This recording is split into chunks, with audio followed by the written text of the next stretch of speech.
dies mysteriously. His friends and family don't buy the official verdict, so they launch an investigation and begin to suspect that he was killed to bury a potentially explosive secret. Bernard Goldberg has been looking into this case, and he has more on it. Bernie? Connie, the motto of the Marine Corps is Semper Fidelis, always faithful. But today, as far as the family of Colonel James Sabow is concerned, that motto is a joke.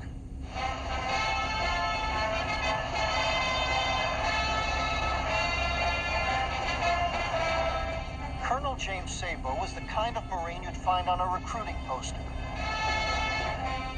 A Vietnam hero, an ace jet pilot, rows of medals. Jim Sabow was my best friend, and he was my mentor when I was on active duty in the Marine Corps. He was an individual who I trusted completely. Bill Callahan knew Jim Sabow for 17 years. He's the kind of guy when things got going bad that you could depend on and turn to take care of the things that needed to be taken care of. Then one morning, 2 years ago, they found James Sabow at home at the El Toro Marine Base in Southern California, in his bathrobe, dead. One bullet through his head, fired into his mouth. The military said it was suicide. He said goodbye, Sal, like he always did. I kissed him goodbye, and I left. And then I came back and walked in the house and found him in the backyard. Sally Sabow, his widow, had gone to church that morning, as she did almost every morning. Did he appear suicidal? No, not at all, because he was functioning in his usual manner. Got up and took a shower, had his 2 cups of coffee, was watching television. If I thought he was in any way very depressed or suicidal, I would have never left him. The straightforward answer at this point is your father killed himself. That's the official military conclusion. Do you believe it? No, I personally do not. Teacher? No. Mrs. Sabow? No, I don't believe it. I still can't comprehend it. And instead of getting more realistic, it seems more impossible every day. There was no suicide note, but more troubling than that, there was no fingerprint on the shotgun lying next to Colonel Sabow's body. If you shoot yourself, are you going to leave a fingerprint on some part of the gun? On one part of the gun, yes, sir. Sergeant Randy Robinson was one of the first investigators to arrive at the scene. He had to pull the trigger with his finger. He would have had to hold the barrel with his hand. There would be fingerprints on the gun, yes.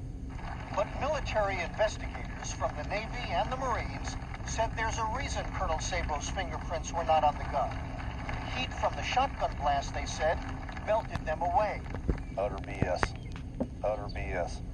If you're not wearing gloves, you're going to leave a fingerprint on a firearm. Your hands secrete oils and salt and everything else, and there's going to be a fingerprint on that gun unless you are wearing gloves. And Colonel Sabow was not wearing gloves when I observed him. But there was one possible motive for suicide.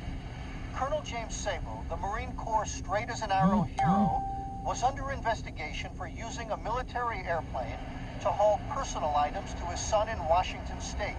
Stereo speakers, posters, and a clock. The Marines wanted him to resign.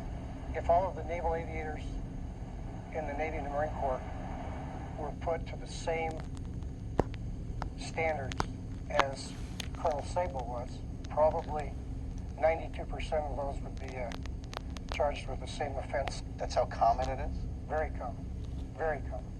Is that the kind of thing your best friend would have killed himself over? Absolutely not. In fact, Bill Callahan says Colonel Sabow had told him he thought the charges were so petty he would fight them at a court-martial, which is one reason so many people don't buy the suicide scenario. So in the beginning, you thought it was a suicide? It generally turns out that way, so I didn't expect anything else. Gene Wheaton was in the military for 30 years. Now he's been hired by the Sabow family to investigate the colonel's death, and he doesn't believe it was suicide either. The trajectory of the shotgun blast would have almost required the colonel to be a contortionist to have fired the shotgun himself. That means he would have had to have held the shotgun at an angle of such distorted proportions that it would have been almost physically impossible for him to discharge the shotgun. But if it wasn't suicide, there could only be one possibility: murder. And that's exactly what his friends and family believed it was: cold-blooded murder. And as far-fetched as it may sound, they believe Colonel Sabow was killed by one or more people from the United States military, not just to ensure his silence about the improper use of military airplanes, but to make sure he never talked about something far more sinister than that, about what they said was a secret connection between the United States Marines and international drug smugglers. Are you telling me that drugs were being flown into U.S. military bases? Yes, sir. By? By covert operators who were flying weapons south into Central and South America, and they were protected on their return flights from customs inspections. If Colonel Sabow was murdered, he would have had to have known about the covert flights that were going south with the weapons and the covert flights that were coming back with the drugs and laundered drug money. And to Gene Wheaton, this is where Colonel Sabow's decision to fight the charge of improperly using a military airplane becomes crucial.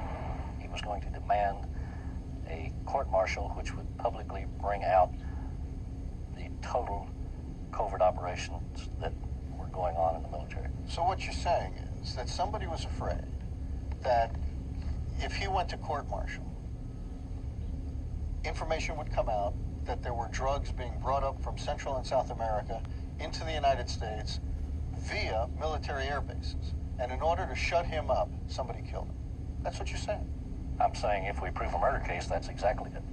But in order to believe that Colonel Sabow was killed because he knew about secret drug operations in the military, you have to believe what is virtually unbelievable: that there were in fact secret drug operations sanctioned by agents working for the United States government.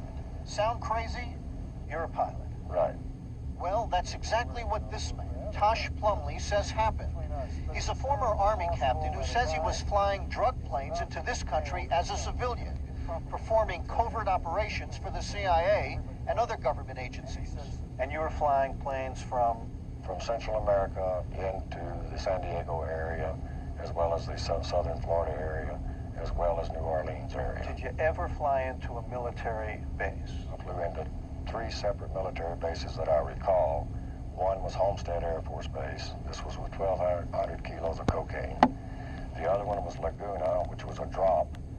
That's 500 kilos of cocaine. Plumlee says he was paid up to $5,000 a flight, and he says he told all this to Senate investigators, in secret and under oath. Sources in Washington confirm this. This is the first time he's ever spoken on television. You're flying cocaine? We're flying cocaine. From Central America into military bases in the United States? Large quantities of cocaine. We would sometimes get our aircraft out of Southern California, Palomar, China Lake, outside 29 Palms. These are all military bases? These are all military bases. Sometimes these aircraft would be civilian aircraft. Sometimes these aircraft would be military aircraft. Plumlee says he was told the flights were part of a sting operation, designed to get information on drug smugglers and then bust them. They never went in and did one thing. That's when a lot of pilots began to turn. That's when a lot of pilots began to say, what in the hell is happening here? And Plumlee says he came to believe that U.S. agents were using the profits from drug smuggling to buy weapons, to sell to armies south of the border. A theory shared by investigator Wheaton. They not only supply friendly forces, they supply the enemy too. This is a business for them. Maybe I'm naive, but this sounds crazy, right? Well, so did Iran-Contra until it became public. Plumlee says he never flew drugs into the El Toro Marine Base in California, where Colonel Sabow was third in command. And he says he knows nothing of Colonel Sabow's death. Does it sound believable to you that if a high-ranking Marine knew something about covert operations and somebody was afraid he might go public with it, is it plausible that somebody might try to kill him? Well, to me, yes, it'd be extremely, it would really be plausible. What do you think happened to your brother? I think my brother was murdered. Cold-blooded murder. Cold-blooded, calculated, premeditated murder. David Sabow is a neurologist in South Dakota. James Sabow was his younger brother. Dr. Sabow, who is recovering from a broken hip, says the Sabow family has spent more than $100,000 on the investigation to find out what really happened to his brother. You know, Doctor, if we believe this, I mean, we have to then believe a lot of other things that are hard to believe. That the killer, if he was killed, was probably somebody who was saluted. Probably somebody in the military. Well, there's no question about it. There was absolutely no question. There's no question in my mind that this was ordered by the military. It was carried out by the military. He was set up.